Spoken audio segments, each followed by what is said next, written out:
விஜய் அவர்களோட ஜனநாயகன் திரைப்படத்துலேருந்து இன்னைக்கு ஈவினிங் வந்துட்டு பார்த்தீங்கன்னா இந்த ஒரு போஸ்டர் வந்து வெளியிட்டிருக்காங்க. இந்த ஒரு போஸ்டரை இப்போ ஃபேன்ஸ் முழுக்க சோஷியல் மீடியாவில் வந்து ட்ரெண்ட் பண்ணிட்டு இருக்காங்க.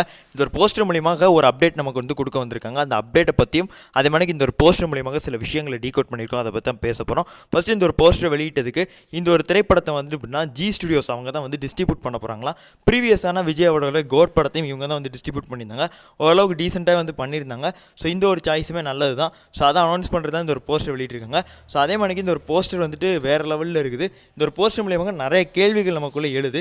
ஏன்னா இந்த ஒரு படத்தில் நம்ம விஜய் அவர்கள் வந்துட்டு ஒரு போலீஸ் ரோல் பண்ண போகிறாரு. ஸோ எதிர்க்கு இருக்கிற பாபி டேல் போட்டிருக்கிற ட்ரெஸ்ஸை பார்த்தீங்கன்னா மிலிட்ரி மணிக்கு இருக்குது. ஸோ இவங்க ரெண்டு பேருக்குள்ளே தான் வந்துட்டு சண்டை நடக்க போகுது. விஜய் அவர் தான் ஹீரோ, இவர் தான் பாபி டேல் தான் வந்துட்டு வில்லன் ரோல் வந்து பண்ண போகிறாரு. ஸோ ஒரு ஆர்மி மேனுக்கும் ஒரு போலீஸுக்கும் எப்படி வந்து சண்டை வருது எனக்கு வந்து ஒரு புரியல. ஏன்னா இப்போ பொலிட்டிக்கல் ரீதியாக வந்துட்டு ப்ரெஷர் வர்றது போலீஸுக்கு தான் வரும். ஸோ ஆர்மியும் அவுட் ஆஃப் கண்ட்ரோலில் தான் இருப்பாங்க. ஸோ ஒரு ஆர்மி மேன் வந்துட்டு ஒரு போலீஸை திருத்துறாங்கன்னா okay right, we can accept it. But ஆனால் ஒரு ஆர்மியில் நடக்கிற தப்போ ஒரு போலீஸ்மேன் திருத்துற மாணிக்கான ஒரு கதையா அப்படின்னு நினைக்கும் போது உண்மையிலே இதோட ஒரு எக்ஸைட்மெண்ட் வந்துட்டு கூடுது. ஸோ வில்லனுக்கான ஒரு ஹைப்பே இல்லாமல் இருந்தது. வில்லனை பற்றி ஒன்றுமே தெரியாமல் இருந்தது. But now he started. இப்போ தான் வில்லனை பற்றி சில விஷயங்கள் வந்து சொல்ல ஆரம்பிச்சிருக்காங்க. ஒரு படத்தோட வெற்றிக்கு ஹீரோவோட வில்லன் தான் முக்கியம். எக்ஸாம்பிளுக்கு மாஸ்டர் படம், ஸோ விக்ரம் படம், ஸோ எல்லாத்தையுமே நீங்கள் எடுத்துக்கோங்க. வில்லனை எவ்வளோ ஸ்ட்ராங் பண்ணுறீங்களோ அவ்வளோ படம் நல்லாயிருக்கும்.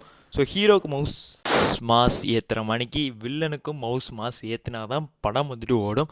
ஸோ நீங்கள் வரைக்கும் ப்ரொமோஷன் பண்ணும்போது நீங்கள் எதுவும் பண்ணல, விஜயோட கடைசி படம் பண்ணல, விஜயை டார்கெட் பண்ணியிருந்தீங்கனாலும் படத்துலையாவது பாபி டேலுக்கு ஏதாவது ரோல் கொடுத்துருந்தீங்கன்னா தான் படம் ஹிட் ஆகும். இப்போ நான் இதை சொன்னேன்னா விஜய் யாருன்னு தெரியுமா, விஜயோட மார்க்கெட் என்னன்னு தெரியுமா, இருக்கட்டும்ங்க.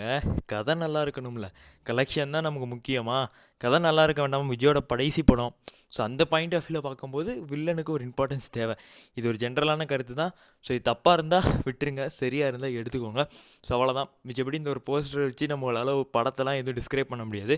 இந்த ஒரு கேள்வி எனக்குள்ளே இழந்தது. உங்களுக்கு என்ன தோணுது இந்த ஒரு போஸ்டரை பார்க்கும்போது கமெண்ட்ஸில் பதிவு பண்ணுங்கள். நன்றி, வணக்கம்.